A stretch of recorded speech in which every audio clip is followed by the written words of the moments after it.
I solemnly swear that I will tell the truth, the whole truth, and nothing but the truth. So help me God. Hi everybody, it's Ron from Truth About Addiction. Today we have a very wonderful guest, a guy I think is doing fucking great things. And I mean, he's actually putting his money where his mouth is, and he's putting 1 foot forward, So I've got TikTok Gary, who I don't know a lot about his story, and I want to know a lot about his story. There's stuff about him that I really am impressed with. So Gaz, welcome to Truth About Addiction, mate. How's it going, Ron? Thanks for the opportunity, mate. Mate, as I said, I know one thing about your story. The people that you're involved with and the people you're surrounding yourself with are good people. Yep, definitely are good people. Mate, it's like any war. If we're going to fight a war, I want the best soldiers with me. That's right. That's the one. When I used drugs, I wanted the best drugs. I'd rather have a fucking gram of pure than a kilo of shit. It's the same as friends. Yeah. I said, mate, I don't do this for a quid. I'm going all right. You know what I mean? Yep. I do this because I want to get a message out to the kids, so they don't have to go down the same path that we went, mate. You know what I mean? So yeah, I'm fucking on that fucking page, 100%. That's what inspired me with you, Gary. That's the honest truth. Thank you. We talked about me, which became boring because we started talking about what changed my life. I got 39-year-old twin daughters. I met their mother in rehab. When I went to rehab from that jail, I fell in love, of course. Anyway, I met the girl. My kids were born. And then I stayed out of jail for 20 years and then got pinched again after being clean for 20 years. And I went back to the Nick clean, completely drug-free. And now the Nick was full of Subutex and fucking, Yeah, skunks. And somebody with one pill is Don Corleone. The $6 pill is a fucking drug deal. It's like, what the fuck is this? Man, I spun out. I thought this is what you can't crack. It couldn't have cracked up to this, could it? Yeah. I remember the bloke getting around the unit and fucking, he's got the fucking mad watch, got the mad sunnies, got the mad shoes. He's got it all going on. Everybody's running up to him. You want your dinner, this and that, right? And some bloke goes, you see his car? I said, yeah. He's from the boneyard, returned soldier. I said, go and get fucked. Yep. You know what I mean? Yep. Like, are you kidding me? He's fucking killing it. He's doing better than anybody in the fucking unit, and he's from the fucking boner. Yeah. And doesn't give two fucks, because he got the butte. He was on the butte, had the strips, and everybody was bowing down to him. I couldn't fucking believe it, right? I've seen it. Fuck, this can't be true, can it? Because I came from an old era where if you put someone on the dog, you had to do something about it.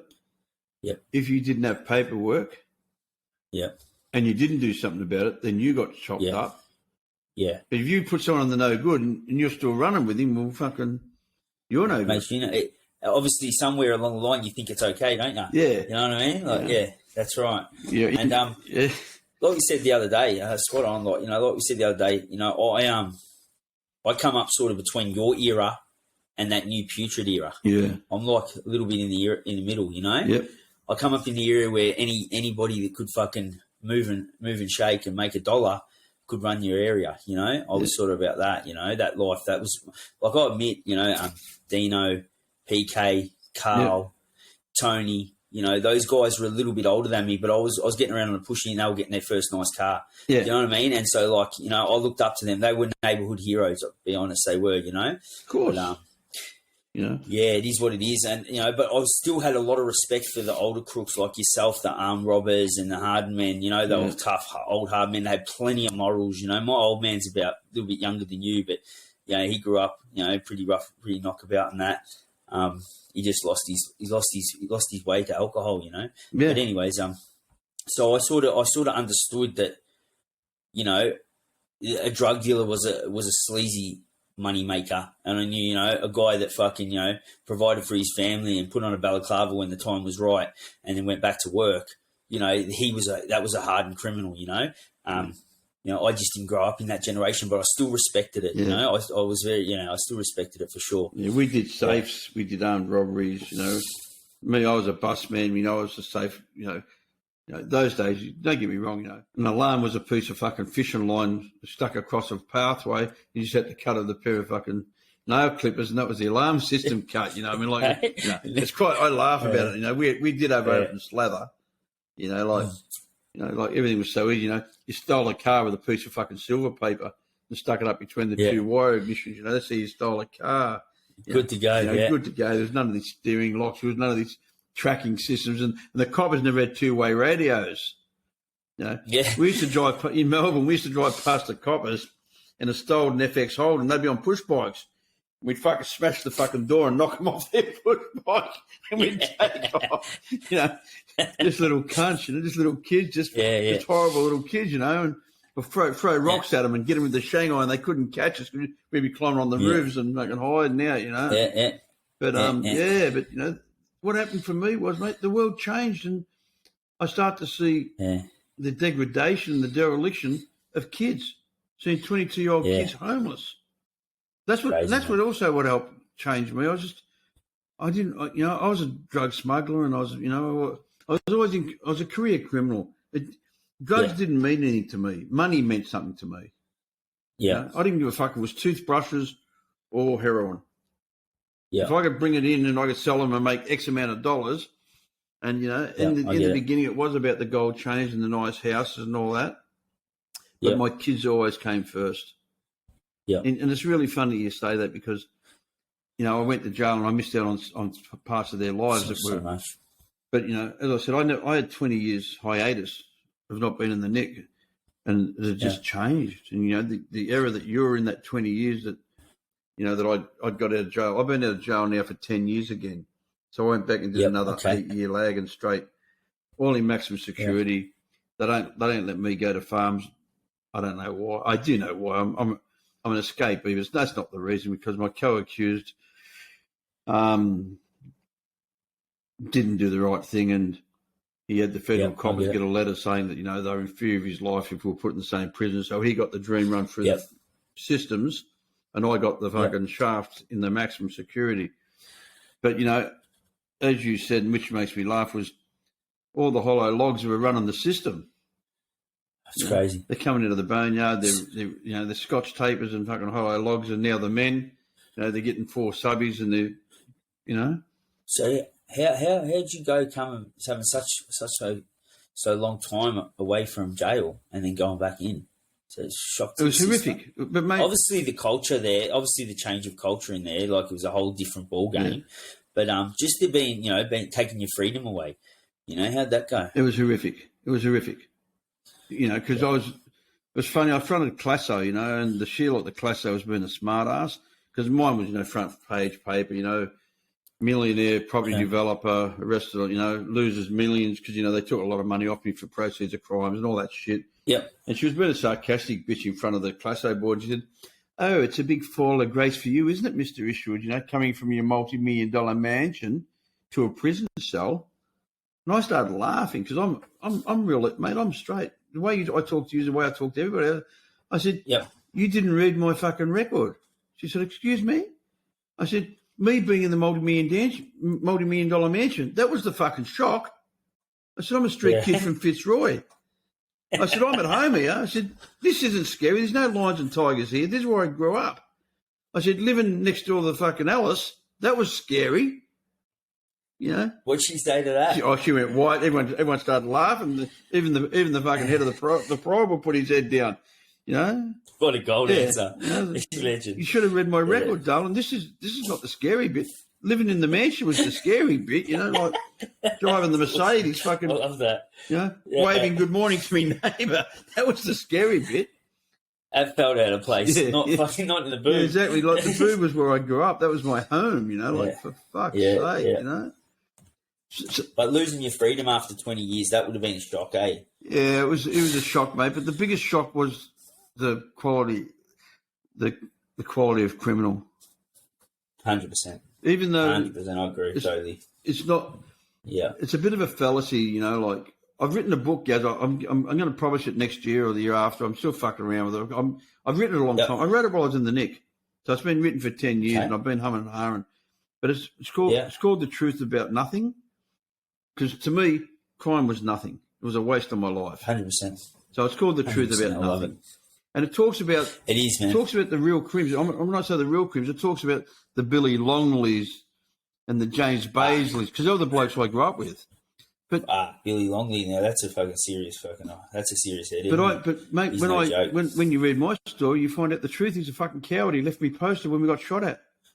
Really? Yes, mate. Dived on the ground and left me posted. And I was a 16-year-old, 17-year-old kid. Left me posted. Hey, see, I grew up here thinking he was the man. Deal, you know. James Baisley. James Baisley, the guy that killed Isabel Wilson, killed the drug couriers, and then knocked that politician up in fucking Griffith and all that. I steered him into McKay. I steered him into a bank robbery. My mate was the bank teller, and we got the inside mail, and I'm in the neck. I'm pissed on these attempted murders, and he lashed me. Didn't even pay me after that. And he got in it. I can show you this because he got pinched for the bank robbery. You know what I mean? Yeah. He still fucking lashed me. Yeah. Yeah. You know, in the old days. I understand it. I get it. I get what you're saying, and it's so true. You know, it's a fake world we live in. You know, no one wants to talk about the bad times. Yeah. Everyone wants to talk about the good times. The nice car I had, and the gold chain, all the bridging up, and the bitches, all the women we had, and all that. You know, all the bridging up. And then when it goes to shit, it's every man for himself. And you go to the Nick, and your mates are around there trying to root your girl, 100%. Driving your car, so true, dropping your girl off out the front for you to visit you. That's right. That's right. And we all say it, you know, all the reformed criminals that are on their road to redemption one way or another, we all speak the same. Yeah. And that's what the kids, the youth really need to have a listen. Yeah. Like, we didn't go through these hard yards and we're just talking shit. You know, we're all saying the same, we're all singing the same song, you know, we're all dancing the same dance, you know, which is, it's not fucking worth it. It's full of shit. You know, everybody's going to tell you what you need to hear, not what the truth is, exactly like you said, like your book. And that, they definitely need to know, you know, and we're not all saying the same thing by coincidence. Exactly, mate. We haven't even met each other, and yet we all tell the same story. Exactly. You know? Exactly. I call it the mirage. You know, the closer I got to this fucking criminal empire, the further it moved. And it was like I was in the desert, and every time I'd get to where, you know, and don't get me wrong, I was a multi-millionaire, and I had lots of money, and I had the cars and travelled the world, and I still felt like a piece of shit. Today, I understand. I feel like, mate, I'm a human being today, Gaz. I'm not a human doing. I get it. Yep. I'm not a human taking. I'm a human being. Yeah. You know, mate, I'll push an old lady's trolley across the road and not steal her purse. Yep. You know, if someone's got no money, mate, I'll give you money. The greatest gift that you and I have got that we give freely is our time. Yeah. And as I got older, I realised I haven't got more time. I can't put a gun in someone's head and take time. So I have to make my time count. And that's why I'm doing what I'm doing with you right now. Because I want to leave a legacy. I love it. A legacy of goodness and love and understanding and forgiveness. Firstly to myself, but for the world to see that I made some bad decisions, but I wasn't born with horns. I'm not a fucking animal. I can be. And I can do some horrible fucking things. All humans can. Yeah. Yeah. You know, anyone that gets on their high horse and says, "Oh, I wouldn't do that," you haven't been put in that position.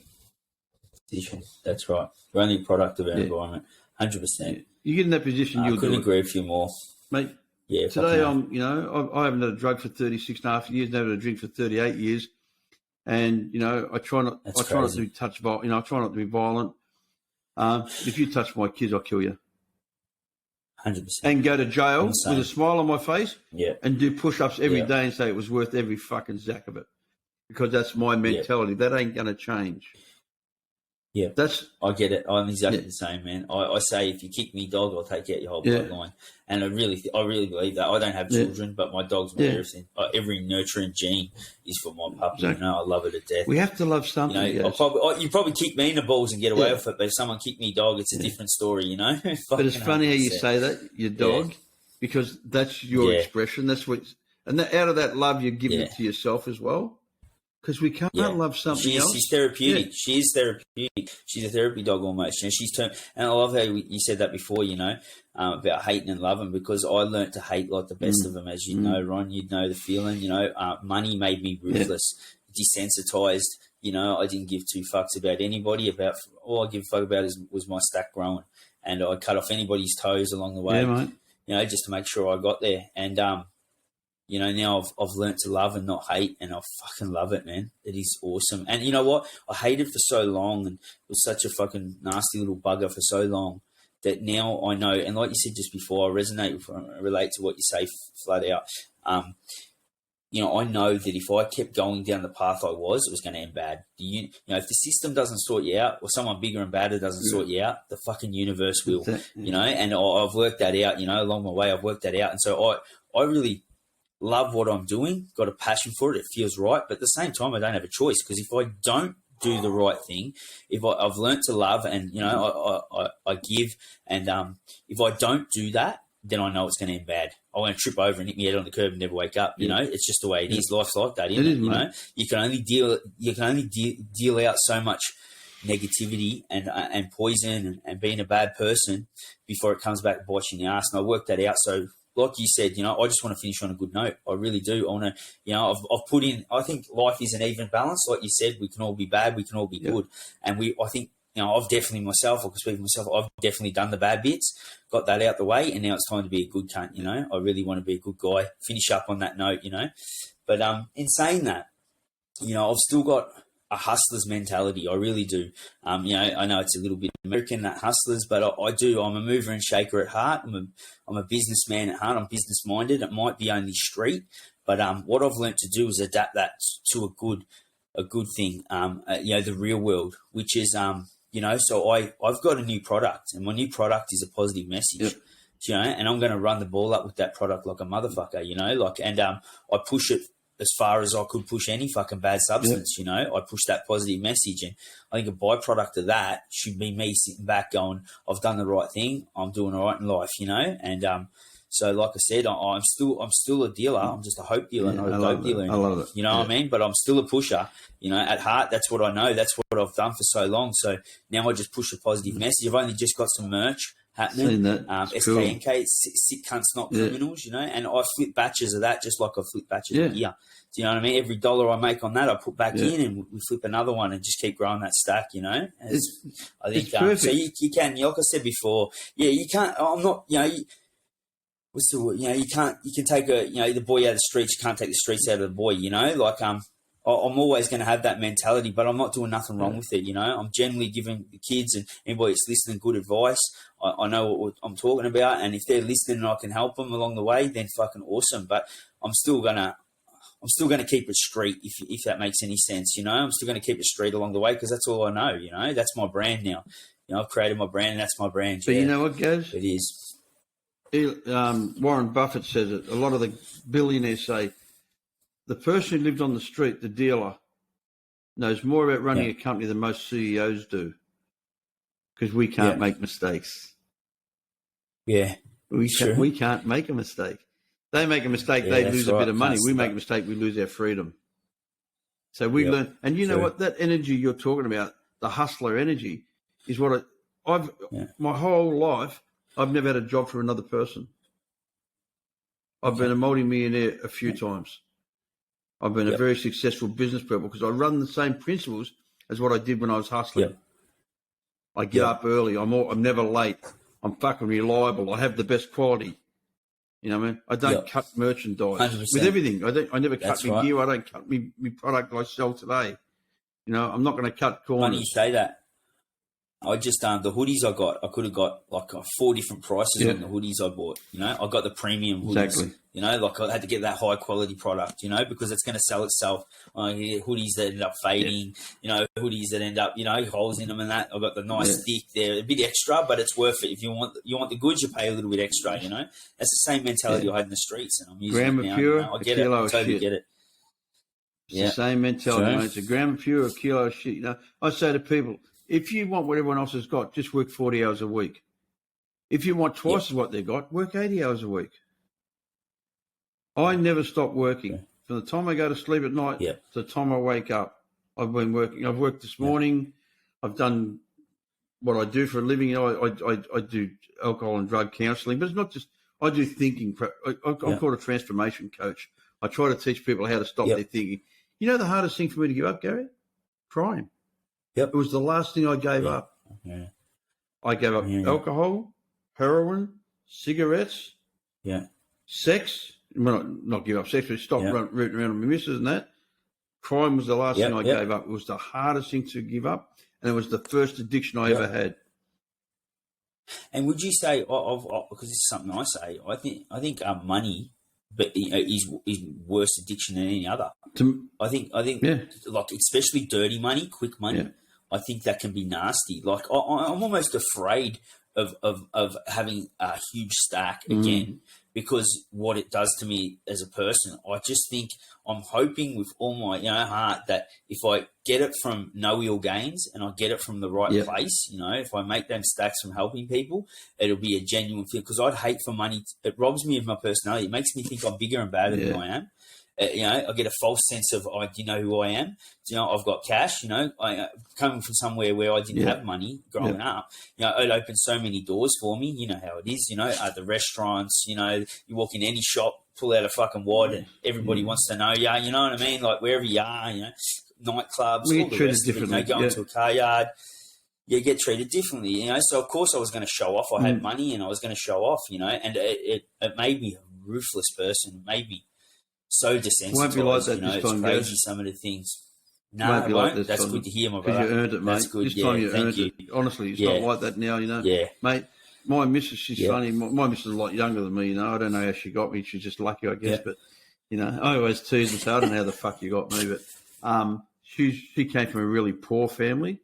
I mean, fucking dirt poor.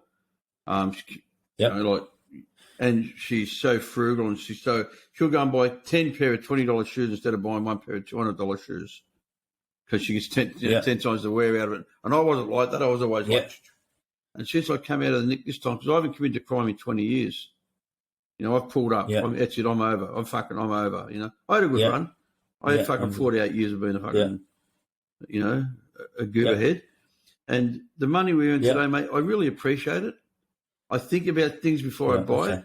Everything I buy, I think, will I make money on it or will I lose money on it? If I lose money on it, am I prepared to cop the loss?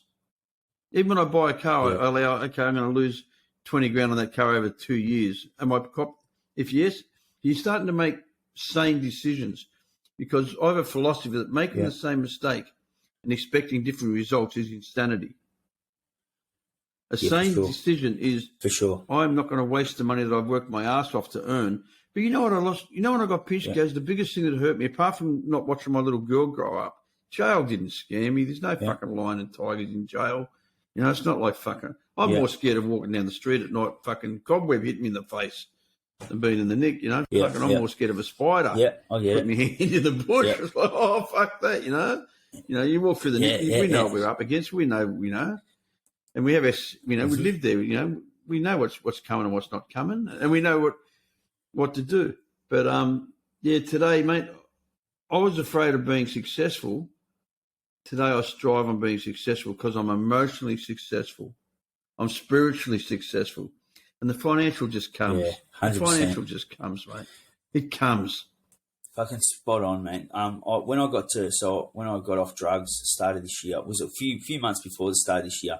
But I spoke to a good friend of mine, a close friend of mine. He's very successful in marketing. He's part of the reason I am where I am today. He sort of gave me a hot tip on what's going on social media.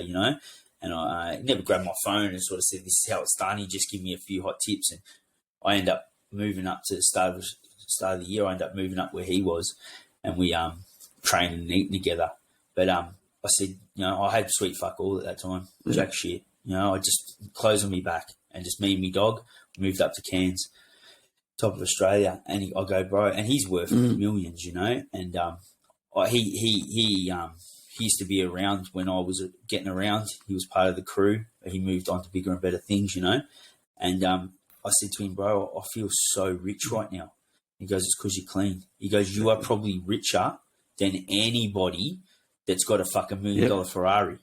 He goes, because you have been through hell and back. You've been through just a 3, 4, 5, maybe I could say a good solid 4 years drug-fueled bender, just, starving, sleeping on couches, broke. Do you know what I mean? Just living day to day. And he goes, and now you're clean. He goes, your soul is richer than anybody else's could ever be at the moment, I get it what you're saying 100%. And it was a grouse feeling, it was so good to be clean.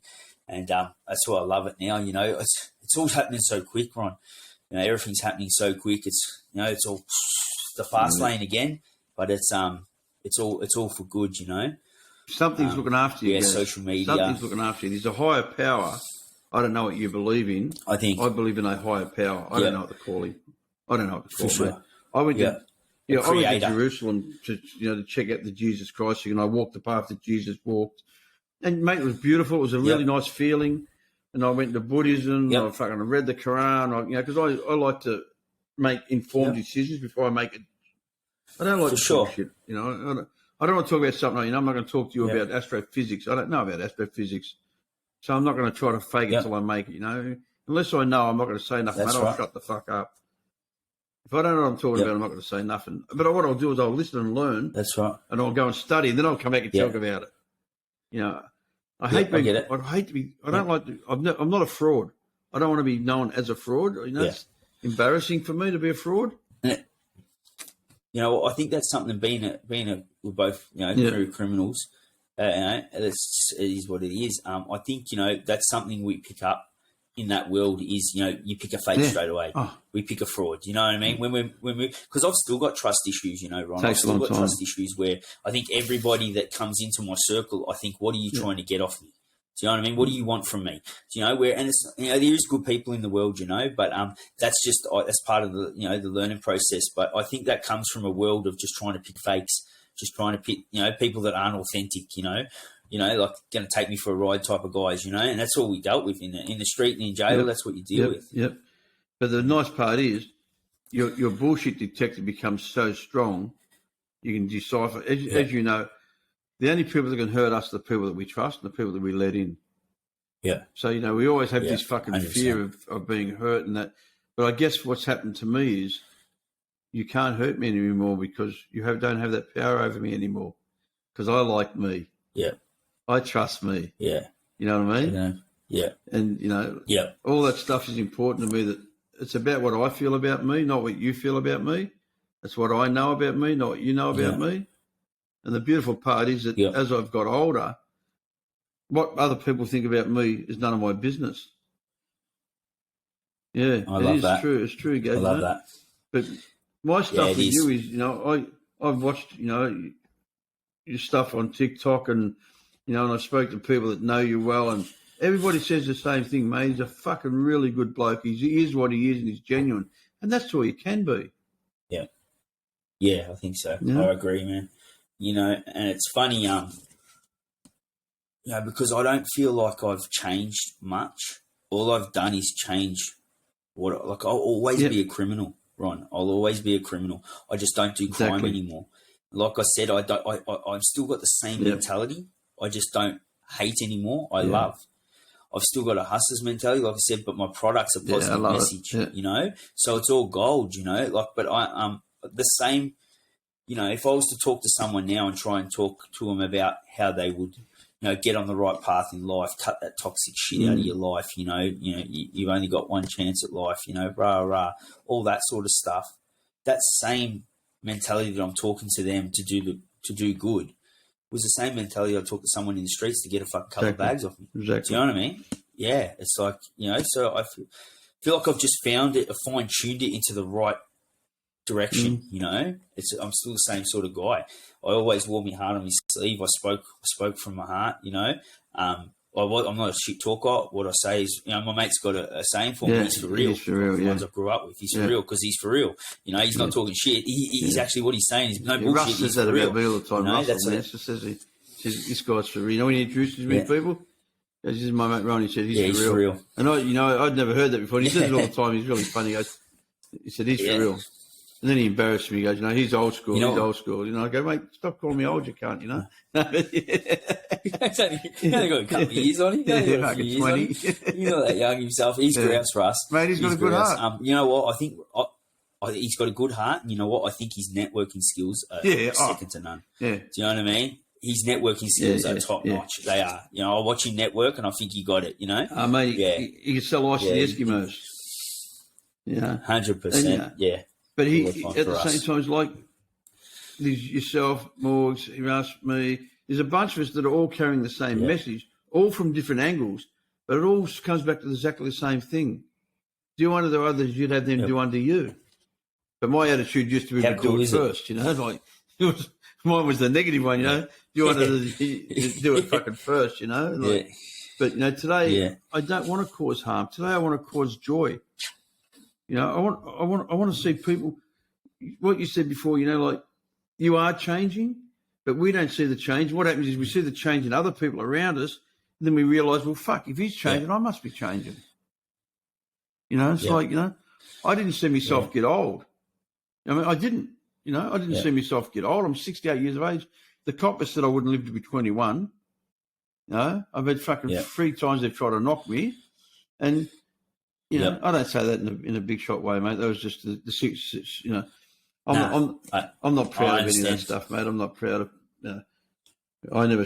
I'm the same. I'm the same. They're badges of honour, but nothing to be proud of. We don't say it because I look how tough I did what we are. did to survive. I was in a world that we're, in a world where, mate, if someone's shooting at you, shoot back at them. Fucking, what are you going to do? Throw a stone? I'm not the Israelites. 100%. I'm not the fucking Israelites throwing stones at David. I'm buying a bazooka and going to blow David off the face of the fucking earth. There's no fair go when you're in at war. You know what I mean? Like, for fuck's sake. And there's no fair go in this fucking world either. I mean, we have to get up and take what we're going to be given, but we have to earn it. We've got to get up earlier than the guy next door. So we want to earn, we want to make more than he does. We've got to get up earlier, and we've got to have a better product. And the product that you're selling is hope. And you know what, mate? Right. When I went back to prison, I started the drug rehab in prison. It's never been done before in Australia. The general manager gave me a whole unit. There's 28 blokes in it, and they're all drug-free. And I ran NA meetings in it. I ran fucking daily meetings in it. I taught them about demands. I taught them about, being respectful, honest, thorough, consistent. Never heard of in Australian history, mate. It's the most incredible fucking journey. I've got a reference from the Department of Corrective Services saying that I'm a fucking good bloke. Bro, and you know what, Ron, I just want to hang on for a second, mate. I want to say you fucking legend, because that's the shit that I love. Like, we could sit here and I could talk to some bloke, about fucking some cunt that's fucking, done 100 contract kills. Some bloke that's fucking, pushed tons of gear, make millions of dollars. Someone that's hit $100 million jobs, bank jobs, whatever, heists. I could talk to them. You know what? It ain't shit. That ain't shit to me. Well, doing things like you just said. One of a kind. First bloke to run a unit with. Helping people on the right track. That's gangster to me. That is so fucking cool. Thanks. Like that. That is trendy as, man. That is like, that's really like leveling up in life and taking it to another fucking. I say it to blokes all the time. My hat goes off to you for I say that, it all the time. I say, mate, you want to be gangster? Put food on the table. Feed your fucking family. Tell me about. I've got a young fella that I look after. He's not a young fella anymore. He's 34. I've had him since I was 17, and he's 34 now. And I met him in the Nick when he was a little half Aboriginal kid from the streets. I was trying to find a piece of paper I had, and I met him when he was a kid. I was his mentor. I was the mentor of the boys' yard, trying to teach kids get off the drugs, teaching them to box, and teaching them about the fucking look out for the rock spiders, look out for the fucking kid fucking. We have to, just be really aware and don't take a shot off any cunt, because there's no free lunches. And then, about 100%. 5 years later, he'd got out and come back, and I'm still in the Nick. And he was there and he was kicking a fucking basketball at some poor gronk sitting down the end of the yard, and the other boob heads were egging him on. Brocky, kick the fucking ball at the goose. Brocky's kicking the ball, and I walked in the yard. And I said, hey, what the fuck are you doing? And this poor cunt's in the corner, and he's, and all these other ones are egging him on. I said, mate, don't be a fucking weak cunt. I said, that's shit. Don't do that. Yeah. And he still talks about it today. He goes, I knew then, he said, I knew Ron from, 5 years before that. He said, but I knew then that there was something different about him. He said, everyone else was egging me on to fucking terrorise this poor stiff. He said, and Ron pulled me coat and said, mate, don't do that. That's not been a tough guy. That's been a weak cunt. Pull your fucking head in. That's right. And fast forward 20 years, we're best mates. He's like my son. He's grouse. How's he going? He works, mate. Going all right, he works in the community helping people in drug and alcohol. And he's been doing it for 15 years now. And he lives out in the Aboriginal communities helping people all around Australia, mate. And he's a good bloke. He's a fucking good bloke, a genuine good bloke. That's good to hear. And a gentleman. And, mate, that's the success story. That's what we give. That's the hope dealing. Yeah. That's the hope dealing, you know? You know what I mean? That's changing someone's life. And that's what, that's where I'm at. Like, you know, so I speak to anybody that, you know, wants to hear out what I've got to say, and they're one way or another, they want to cut a bit of toxic shit out their life and better their life. And, you know, people are listening, but I think, you know, the bigger picture is the youth, because, you know, as you know, we stereotype it, but, you know, statistics say this is 9 out of 10 times the way it is. And I'm not reading off a grid or a graph or anything like that, a bit of paper. This is just my built-in statistics from the streets that, you know, if someone's going to go for a life of crime, 9 out of 10 times while they're in jail, the missus is going to be strung out on dope. Those kids of theirs are going to be missing out on Christmas presents, not getting 3 times a feed a day, you know, not going away to fucking on holidays for Christmas, you know, the movie world or whatever. And when those kids grow up and have kids, the cycle, mate. It's just a buck that's passed in it. It's just a cycle. And so I think, you know, if I can talk to one kid and change his tune, let alone many, you know, and get him to get a trade, you know, whatever it is, just for example, and, you know, pay his mortgage, pay his taxes, so high chance his missus is not going to be strung out on dope. Those kids are going to get to go to the movie world. They're going to have Christmases. They're going to have free breakfast, lunch and teas, good shoes on their feet at school. And then when they grow up, their kids, you know, probably get the same too. That's usually the way it works, doesn't it, Ron? And so, like, I think that, to me, is massive. You know, that's where I'm really trying. That's my niche. That's what I'd love to, you know, to knock on the head, break the cycle. We can't change the world, but just make a little difference, you know, and hear me out. And, you know, if they hear me out, we'll maybe break the cycle a bit. And that's why, you know, my end goal would be a rehab centre.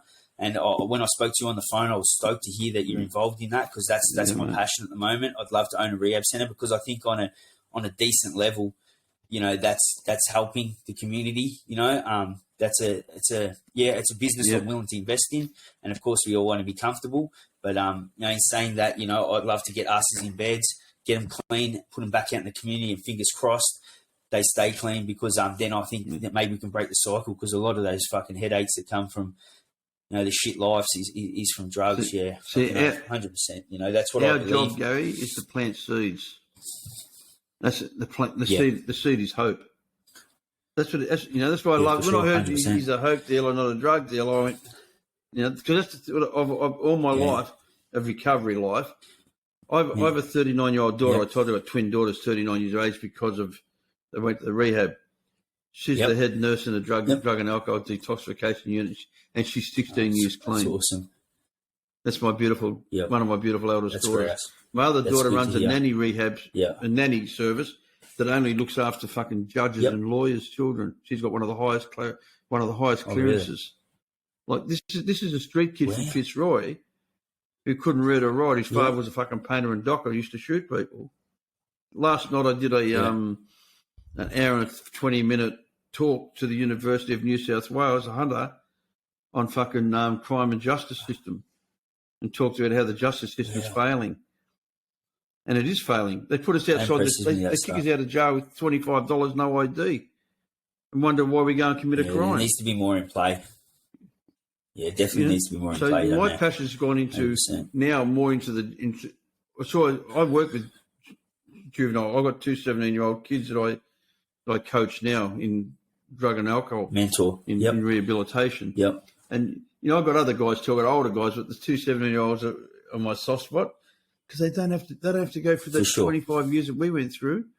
I've been a fucking, you know, a thief, a liar, and a junkie. I say to them, mate, I wasn't born a liar and a thief, a junkie. It took years of practice. I wasn't born like that. It took me years of practice to become that liar, thief, and fucking junkie. You know, you don't have to do that, you know. Yeah. And if we can save one person from themselves, and we can carry a message that changes their life. I love what you said, because I look at the residual effect of our diseases or our defects of character, whatever you want to call them.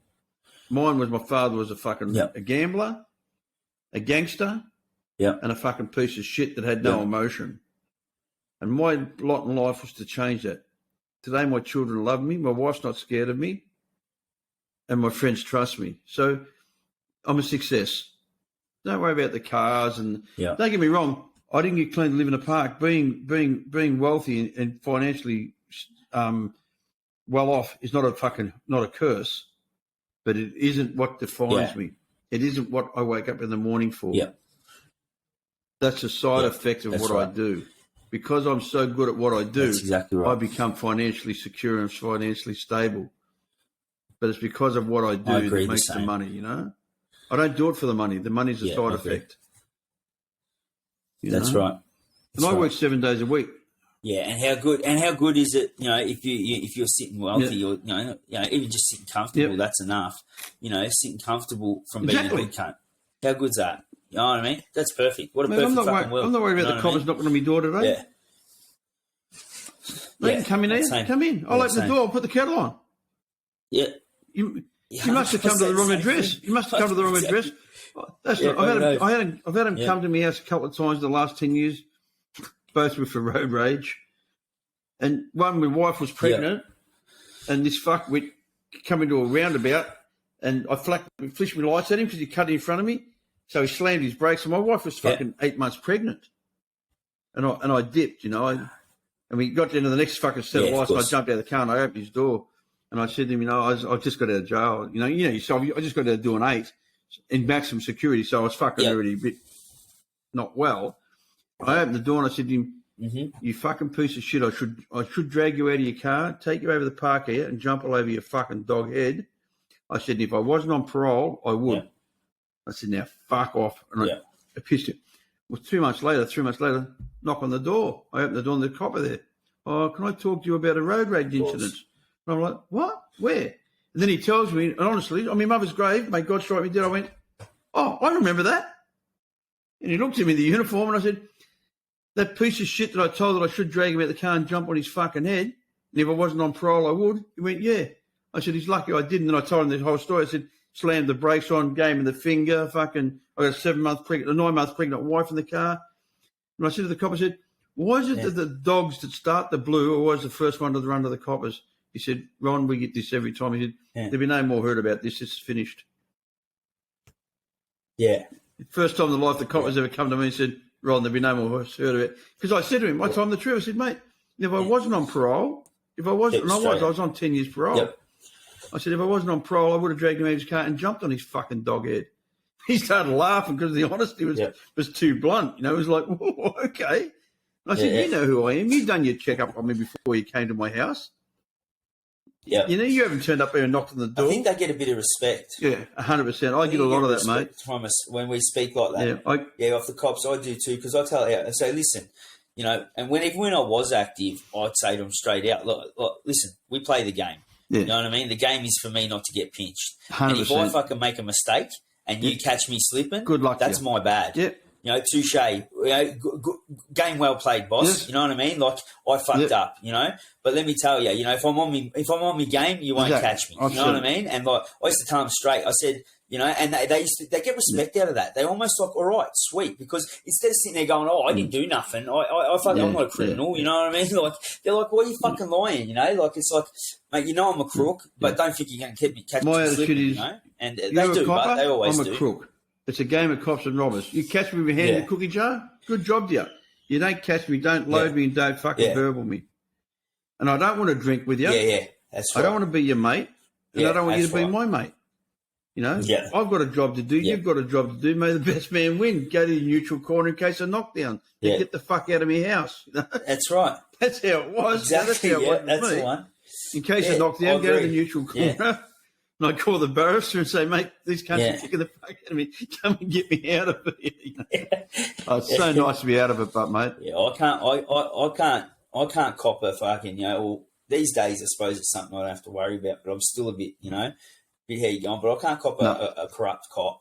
You know, what that comes down to me is someone. It's a traitor. It's a dog. It's another dog. Lagging. It's a traitor. It's a dog. That's exactly right. You know, you know, what are you? You good guy or you bad guy? You can't pretend to be something and then do something else behind the fucking curtains. This is why I wanted to talk to you. And that's it. Yeah, I've always had that mentality. I got the same mentality, mate. You know, a dog and a corrupt cop, they're just as shit as each other. They're fake, you know. You know, whether you tell them the fucking can't punch us in the mouth and then fucking say, you know, don't punch that guy in the mouth. Kick the fuck out of me and charge me for assaulting police. I used to say to them, what did I do? Headbutt your shoe? Yeah. Like, I said to a sergeant once, I was pissed, cut my eye, and they kicked the fuck out of me. he said, and after all and assault police, I said, and the old sergeant laughed. I said, what do they do? Headbutt his shoe? He started laughing, you know. Yeah, Bar refused, you know. What the fuck did I do? Headbutt his shoe, you know? Like, but you know what the beautiful part is, mate? We don't have to worry about that today. We're blessed. That's honestly, right, we're fucking blessed. I don't know about gods. 100%. I don't know any about that stuff. I looked into it and it confused the hell out of me. But I know there's this loving higher power that's guided me, protected me, and kept me alive for a long time to carry a message. And that message is that we do recover. Yeah, for sure. We can change the old tape that once a thief, always a thief, or once a junkie, always a junkie. We can change that tape. It's junkie, And we can change that tape. You're a no-hoper. No, I'm fucking full of hope. And the more hope I get, the more hope I can give. That's right. Because I believe you can only keep what you got by giving it away. Right. And that's why you're going to go places, Gaz. Because you're giving fucking plenty, mate. You Thank really you, are. That means a lot. Mate, and just being honest, I chased you up. Mate. You know, I contacted people. I don't chase many people. I chased you. I said, mate, who knows Gaz? And they said, yeah, we know Gaz. I said, mate, fucking hook me up. I want to speak to him. I'm a pretty good judge of character, mate. I've lived 68 years in a world where thanks, mate. Frauds don't fucking last that long, you know? And and you know what, that means a lot because, you know, when we do these things, we tell our story, you know, podcasts, you know, the videos I put out, you know, media attention, what people have got to say about my past, you know, it's just a scratch of the surface, you know, and there's a lot of things from, you know, the last, you know, 25 plus years of being an active criminal that I'm not fucking proud of, you know, and when I hear that, you know, it's fucking awesome because, you know I'm doing the right thing. I know a person can rewire their brain. I know a person can choose a good path, you know. And in saying that, talking about rewiring your brain, you know, it was only the video that went viral. You know, condolences go out to both families. The video that went viral about the young lads at the train station and the bloke got stabbed in the neck. 2 lives completely fucked. And you know.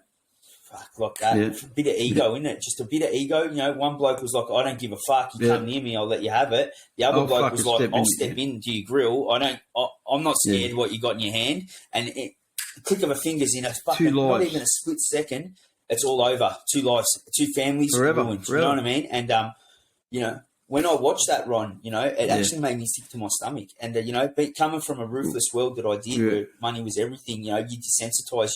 And I've seen violence on, you know, just like yourself, probably on extreme levels that it's ridiculous, make most people fucking their guts curdle. And I just couldn't give 2 fucks, wouldn't even bat an eyelid and walk on, you know. And when I watched that video, it was only, you know, 2 months, not even 2 months ago, you know, a month ago maybe, I watched that video. And like I said, condolences goes out to the families. But, when I watched that video, it made me sick to my stomach. Because you're a human being now, mate. I wouldn't watch it again.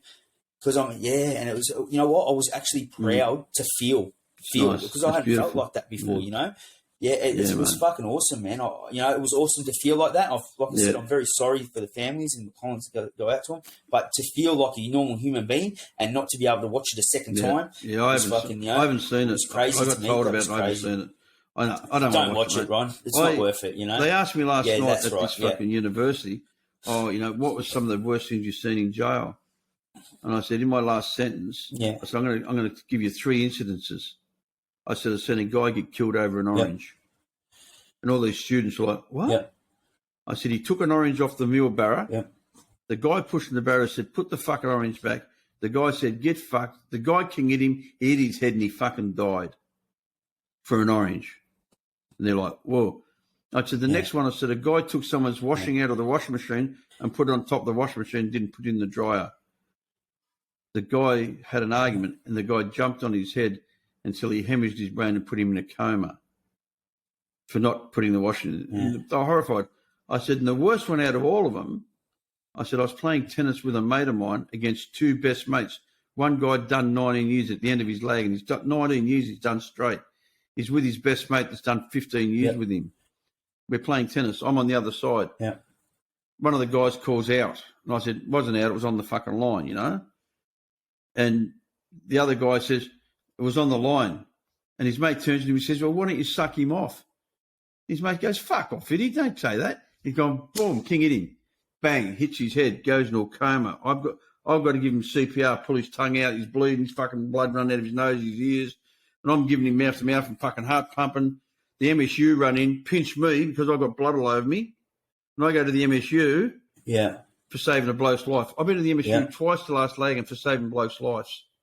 Actually, twice at the MSU and one day in a 4-day lockdown in my own unit for saving people's lives. I said, and I was the good bloke. You know what? I said, no, I was the bloke that was trying to help people. Funny you say that.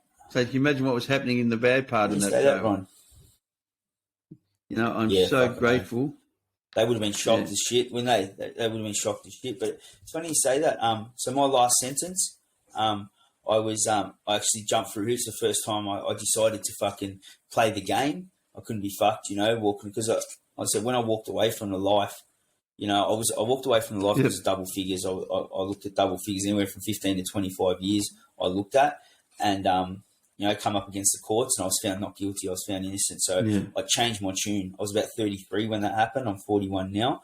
I walked away from a life of crime. I wasn't active no more, walked away from the streets, but it wasn't as easy as that. I've been a bad cunt for a long time and, I wanted to be a good cunt and there was a gap in the middle there for about 4 years. So I became a real shit cunt on drugs, man. And I had no boys. I had no money. I was just an old head in the streets, and I was just chasing the rock. I was smoking heroin, smoking ice, squirting that fucking G shit in my mouth, all the rest of it, smoking weed, drinking alcohol, smoking cigarettes. It was next level and that killed me. But, I think I need to feel that sting. Where I'm going with this anyways, I think I need to feel that sting. So before that happened, before I come home to that life, I was in jail and I learned to jump. I'd retired, but I had to do a couple of years. Even though I beat the big sentence, I had to do a couple on mine, a little charge. And I pleaded guilty to that. Yeah. It was just an assault on camera. And I did a couple of years and I thought, fuck it, I'm retired. I've walked away from the life. I'm walking the yard now. I'm not, and boys, as soon, because I didn't know at that time that what was going to go on. I was in limbo. Yeah. You don't know when you're facing the jury what's going to go on. And once they read out, he's not guilty, and I had 33 months with 20 on the bottom. I had 8 months on my sleeve. So worst case, I'm doing 25 months. And my mum's crying. She's crying, as I'm listening. I said, all good, right? We're good. This time we're fucking gold. I'm going, I'm coming back, and we're fucking sorted. She's like, you all right? I said, I'm all right, Mum. It's okay. It could have been way worse. And so I got to the yard. The boy said, what's doing? I said, hey, I'm retired. I said, bullshit. And that was the first time I run those trials for 2.5 years. That was the first time I could speak the words that I was retired. I was like I had a dirty secret on my mind, I didn't want to be a criminal. When I heard the big numbers in court, I thought, this is fucking shit. You know what I mean? Like, I'm looking at the rest of my life in prison. I'm going to get out. I'm done. Life's finished. I've had a good run, but fucking hell, check this out. And, for 2.5 years, I couldn't speak the words. I couldn't say to anybody, any of my mates and people I surrounded myself with, I couldn't turn around and say, I'm done with this fucking crime shit. I'm over being a crook, But then once I got found not guilty, hit the yard, they just come straight off, rolled off my tongue, turned around, said, I'm retired, boys. Anyway, so I'm going on to where I'm moving on to this was when I heard you say, you saved a couple of lives. It rang a bell with me. So I ended up jumping through hoops and, had finished that mentality. I was a young bloke, fucking chip on my shoulder, thought I was a cunt. So, I used to have that mentality, I'll throw my TV off the tier, boss, if you want it. And, that old mentality, slot, max, you know what I mean, punching on, trying to prove something to someone or myself, make a name for myself, that young mentality. I thought cash was going to get me through life everywhere I went, whether it was jail or on the outside. But it wasn't like that, I thought, at that time, I thought, going back then, before I changed my tune, I thought I was a big fish in a little pond. It was the vice versa, mate. I realised real quick, once you get through life's hurdles, I realised real quick I was a small fish in a big fucking pond. And that was scary, That was really scary. And so anyway, got there and got to the yard this time around and said the boys I'm retired. So I started jumping through hoops and doing the right thing. And I was incident free for 18 months. And, I got down to cottages and had a billets job, obviously that had the perks, had a billets job and then down the C rating, and ended up going to open camp and we're going out in the community and we're fucking going planting trees and mowing the lawns and painting church and doing all this stuff. And anyway, we ended up going to this out in gold mine town, Wahala, but we ended up going out there and I've been breaking the screws balls because I've been picking lizards and scorpions and putting them in the back of the troopy. You know, I love creatures, and he's going, fucking stop it. You know, breaking his balls and that. Anyway, fucking found skinks. I'm feeding him the kookaburras out there and having a ball just running around. I've got ADD and ADHD. Next minute, this old bloke works up, be about 70, 75 years old. And he's, excuse me, real quiet. I said, well, excuse me, guys. He goes, my mate's in the toilet here. He goes, he's just fell over. He goes, I'm having trouble getting him up. We thought it was not much, you know. And the screw turned around straight away. The Forbie that had us out in the community doing bush camp turned around straight away. He goes, you good? I said, let's go. Anyway, so we went in there, and he wasn't in a bad way. Jack, his name was. He would have been pushing 80. And what it was, the RSL had brought a bunch of pensioners from the home, you know, brought them out to the Walhalla gold mining area to have a lunch, you know, have a lunch down the normal fucking pub down there. It's nice scenery and that. These two guys had wandered off. They'd gone to the toilet probably a couple hundred metres away from the RSL, you know, go to it. And anyway, one of his fucking, he'd end up going, he got half his dax down, but then he just seized up. He had a stroke, a massive heart attack and all that. You know, I brought him back to life probably about 15 times because where we were, I got straight in there. As soon as we got to the door, I looked at the officer and I said, you good? And he's just white as a ghost because this guy's, he's got one arm around the toilet, another arm on the bar, and he's just seizing up. Like he's not in a good way. He's biting his own tongue off and that. And I thought, fucking, I'm into it. So I grabbed him by the shirt, as we do, you know, that criminal mentality, not much phases us, you know, when you're in the fucking heat of the battle, it is what it is. And, so I grabbed him, threw him on the ground, and fucking, I ended up getting on my knees and I had his head in my lap. For 45 minutes, I had his head in my lap and he's chucking by, like, to rip his false teeth out. No one else got near him, you know. Another mate come in and sort of got me a blanket. And, you know, he was at his feet. Screw didn't come in the toilet. There's another 8 blokes didn't come in the toilet. And, he stopped breathing on me, so he seized up, as you know. And he, because he'd be seizing up and then he'd just, sort of go a little bit tense, and I'd listen, and I can't hear him breathing. So I just grabbed him by his shoulders, keep him going, give him a shake, give him a slap in the back of the head. And he, that death rattle when they get that breath of life back, he'd come back to life. And anyway, I did that probably 10 times. I brought him back to life, I reckon. And the ambulance ended up getting there because we were out in the middle of nowhere. They couldn't get a chopper out there. Ended up having to wait for the ambulance about 45 minutes. But anyway, so cut a long story short, fucking Julia Schuller, that she was the corrections minister, what do they call it? The top of the range corrections officer. Corrections services. So she's the corrections commissioner at that time, Julia Schuller. She ended up sending me a letter, give me a few days off. All the other boys with us, they got days off too because just for standing around. But it was like, you know, it was crazy. And even the screw said to me, he goes, mate, I was ready to give you the ass. You were running amok on me. You know what I mean? He goes, you fucking got the boys shit in the gear because they don't want to hop in the back of the tree because you got scorpions and skinks and spiders in the back there and you thought it was funny. And then you're fucking running off at lunch, fucking feeding the kookaburras and that. He goes, next minute you're saving some old guy's life. I said, that don't fucking made you look good, you can't. You end up getting fucking, you know, because they as they told the story, you know, they tell the story that, you know, he's rehabilitating prisoners to the point where they're saving lives. He got fucking flown to some fucking, you know, big ceremony where he fucking got medals. He got fucking, you know, employee of the month next to the governor's car and all the rest of it. You know what I mean? What in the about going, me? hey, I did the hard work, A couple of days they thought it'll do, but anyways, But so I know them feelings. It is funny, isn't it? Some people I think are meant to do the right thing in life.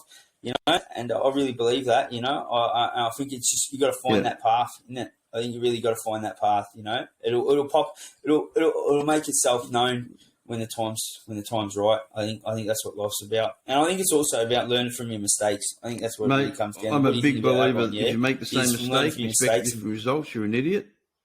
And if you learn from your mistakes, it's an experience, it's not a mistake. But we can't make the same mistake and expect different results. Exactly. If I'm to go back to crime tomorrow, I lose all my peace, I lose all my spirituality, and I'll probably lose my freedom in my life. And it's too big a price. It's too big because the rewards are so good. But what you're talking about now, we've just helped save someone's life. That's a fucking miracle.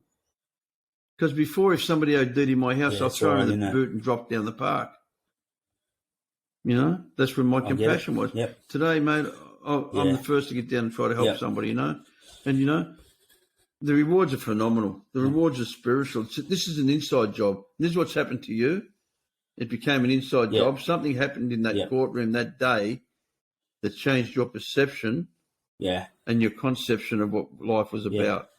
Life was about peace, and life was about for sure giving. And you couldn't have given if you haven't had these experiences.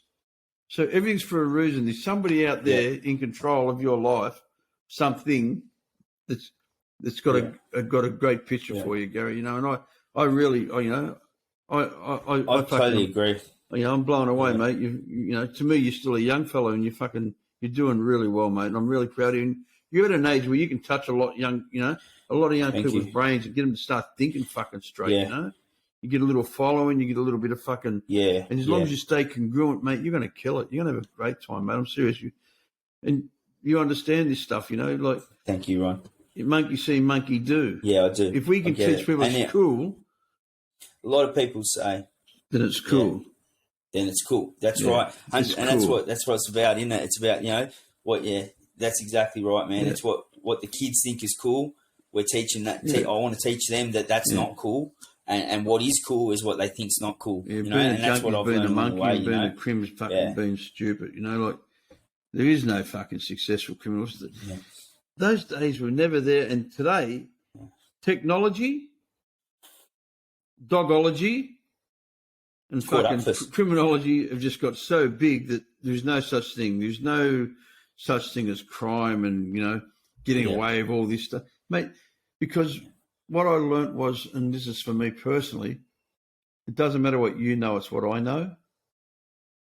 That's what I've got to, in the morning when I get up to have a shave, I've got to look in the mirror and think, I'm comfortable with that guy. Yeah, he's okay. He's having a go this way. He's not perfect, but I don't want to be perfect. I like my flaws. I like the fact that I still see a man, Nicholas Van, pull up and check me watch, even though I'm not going to rob it. But I still look at me fucking watch. And I think, oh, geez, those were the days, you know, like fucking the excitement of fucking, you know, getting a couple of cash cans out of one of them fuckers and pulling them open. And it was like Christmas in January, you know, like that's never going to go, mate. That's part of life. You know, it's like remembering your first route, you know, you never forget those things, but at least we've lived through it and we've got through the other side and we can try to help people to say that the cash can's empty, brother. We stole all the cash cans. There's no more cash cans. You know, now. I really believe that we are meant to do what we're doing, and I think there is a higher power. I'm not like yourself, Ron. I'm not religious yet anyway. I haven't found God, but I'm definitely a big believer in a creator, and there's a higher power. You know, yin and yang, karma, you know, the energy you put out there, you get back, you know, karmic debt, you know, if you're going to pay your dues one way or another, the universe will sort it out. I'm a big believer of all that. And, you know, my manifestation skills are next level, you know, like, and that's got to be higher than just me thinking of something and putting my head to it. Do you know what I mean? Like, I only sat at the table at the start of Christmas and fucking said to my family, I said, what are you going to do when you go up to Cairns? I said, I'm going to speak to me mate and might give social media a run. They're looking at me like shaking their head going, how the fuck did you manage this? Exactly. I don't know. Same way I managed everything in life. If I wanted it, I'll get it. I said, but you know what I mean? I just fucking, I don't know. And like I said, I'm not fucking book smart, far from it, you know. But you know, I've got a bit of street smarts about me. But I don't know, you know. I think maybe I'm meant all the shit I've been through, you know, the good and the bad. I think it's meant to be where I am today, and I think I'm really meant to help people. I think that's what I say. You know, people go, oh, can you tell us a war story, Gaz, or you know, what have you done, this and that, rah rah. And like I said before, it ain't shit. That to me, that ain't shit. I could have the biggest and baddest war stories on the planet. Ain't shit.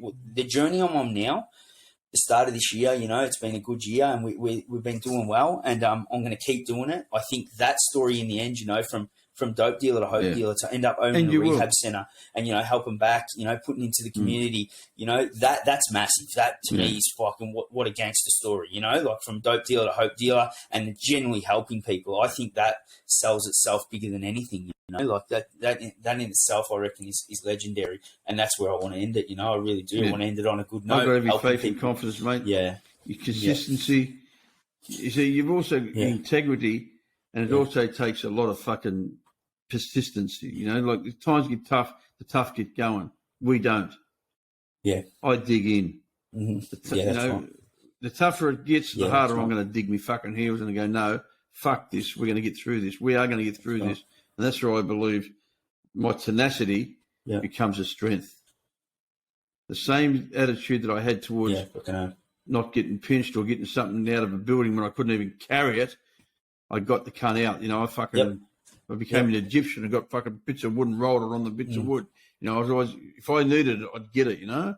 And I use that same tenacity today to carry this message of hope and courage and belief, you know, believe in yourself, and others will start to join this revolution. I believe we're starting a revolution. I fucking do. Yeah. It's for sure, man. I feel like, I don't know if it's just me, but I've said it before, it feels strange. I feel like I've woken up, and at the same time, I feel like the world's waking up too. I'm like, I don't know. Yeah, I really do, Ron. I really feel like people are starting to stop and smell the roses and go, you know, where are we at in life? Are we going to just be a fucking bunch of mugs eating Maccas, watching soapies, you know, stuck on our fucking phones, couldn't give a fuck about the neighbour? Or are we going to go fucking, you know what? I need to love a little. You know what I mean? Honestly, you're a legend. Yeah. It's been a pleasure talking to you. It's been a really, really nice thing to know you. I solemnly swear that I will tell the truth, the whole truth, and nothing but the truth. So help me God.